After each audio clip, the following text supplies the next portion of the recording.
Welcome back to Bhimavaram series episode 4. Last ఎపిసోడ్లో పల్లకి ఊరేగింపు, మా డ్యాన్సులు, ఆటలు, పాటలు అన్నీ చూసారు కదా. ఇంకా అలా అలసిపోయి మేఘాల మీద ఆకలితో పైకి వచ్చేసాం.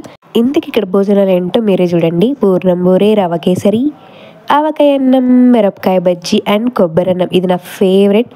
అండ్ ఆలు వంకాయ కర్రీ అండ్ ఇంకేదో పెట్టారండి, ఆ కర్రీ పేరు గుర్తు రావట్లేదు, బట్ దాంట్లో మీల్ మేకర్ అవన్నీ ఉన్నాయి. ఆలు వంకాయ కర్రీలో నాకైతే జీడిపప్పు వచ్చింది. మరి మీకు వచ్చిందా? ఎంతైనా పెళ్లి భోజనం అంటే ఒక ఎక్సైట్మెంట్ ఉంటుంది కదండి. అది తినాలి, ఇది తినాలని అలా ఎక్సైట్మెంట్ నాలో కూడా ఎక్కువే ఉంది. సో అలా అన్నీ పెట్టించుకొని అలా మీ అందరికీ చూపించి నా ఆత్మజీవి నన్ను అలా ఆనందించి అలా ఒక్కొక్కటి ఆస్వాదిస్తూ అబ్బా చాలు కదా అనుకున్నాం. ఈ పూర్ణం బూరెకి అలా ఒక బొక్కేసి దాంట్లో నెయ్యి వేసి నోట్లో పెట్టేస్తే బ్లాస్టే. అక్కడ నెయ్యి అయితే ఉన్నది కానీ నేను నెయ్యి తెచ్చుకోలేదు. అలా నోట్లో బూర పెట్టేసుకొని సెకండ్ రౌండ్కి పప్పు, బెండకాయ ఫ్రై, వైట్ రైస్, ఇంకా ఆవకాయ అయితే వేయలేదు, అడిగి మరీ వేయించుకున్నాను.